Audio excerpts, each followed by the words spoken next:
I really want to thank Kay and Pam for being fantastic coaches.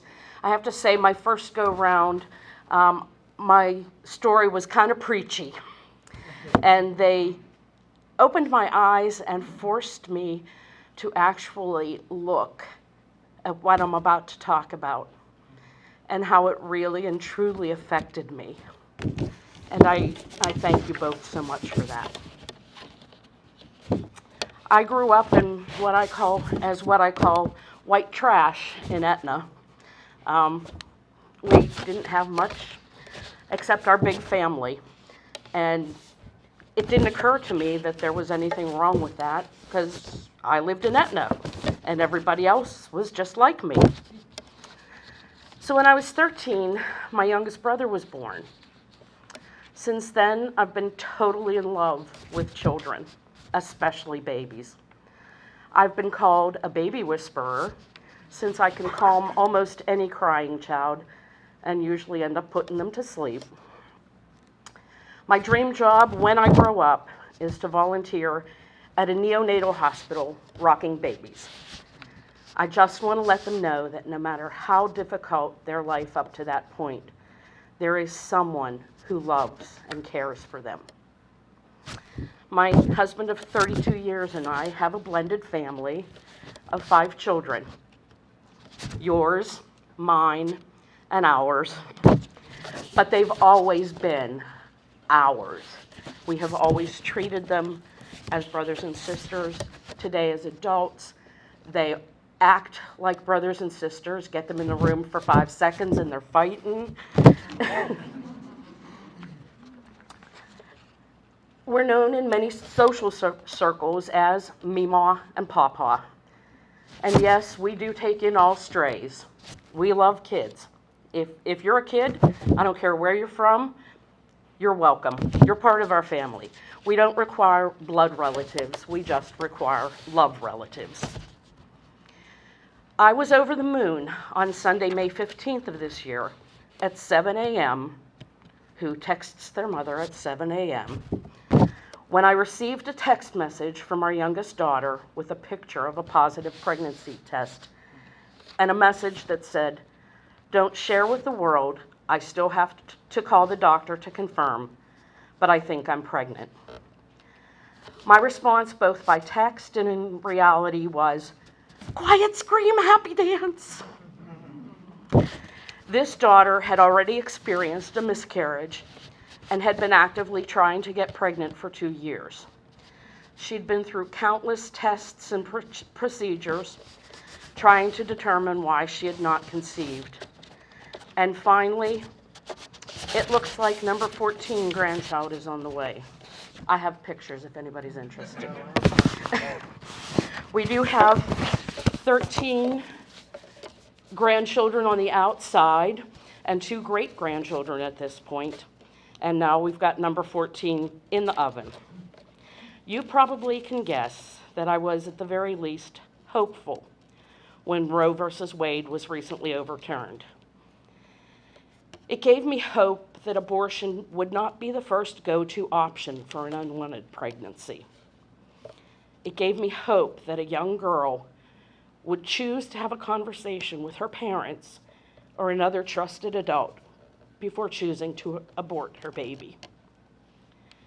It gave me hope that people who desperately wanted an infant baby but couldn't have one of their own for whatever reason would have an easier time adopting. My whole world turned upside down when the daughter who had experienced miscarriage and struggled to get pregnant started blowing up Facebook with horribly angry, ugly posts in opposition to the Supreme Court decision. Didn't she know that 19 years ago, her oldest sister had nearly died from a botched abortion?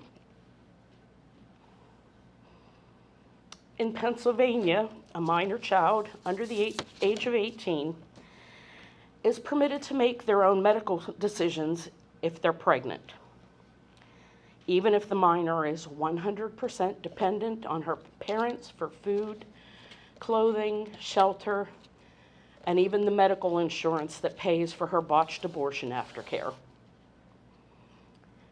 At the age of 17, Planned Parenthood helped our oldest daughter become emancipated so that she could have an abortion without the embarrassment of telling her parents. The same Planned Parenthood then performed a very bad abortion. Later that evening, she was rushed to the hospital by ambulance as she nearly bled to death. I don't believe that trusting a scared, emotional minor to make life and death decisions on her own is healthy for anyone. There are countless studies of women who have mental issues for their entire lives over making a rash decision at a young age to abort their child. I can understand the turmoil that my daughter was experiencing when she found out she was pregnant. But I can't understand why she couldn't come to us. Why was she so afraid of us? Was it me? At 4 years old, I married her. At the same time I married her father. She stood at the altar with us as we became a family.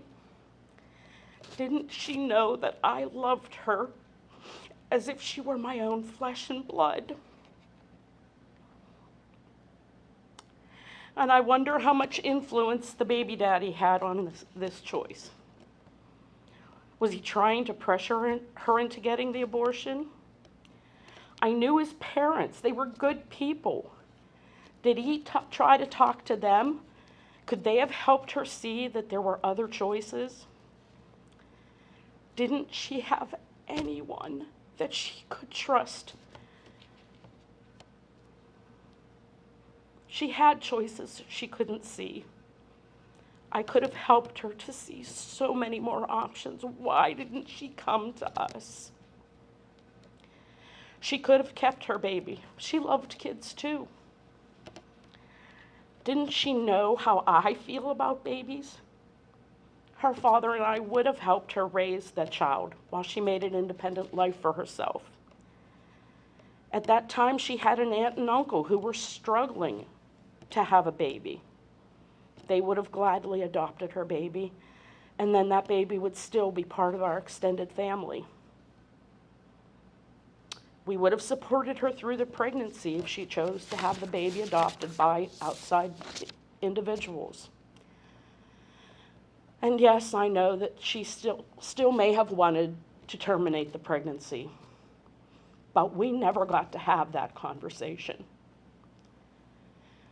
She wasn't the only person that this abortion would affect for the rest of our lives.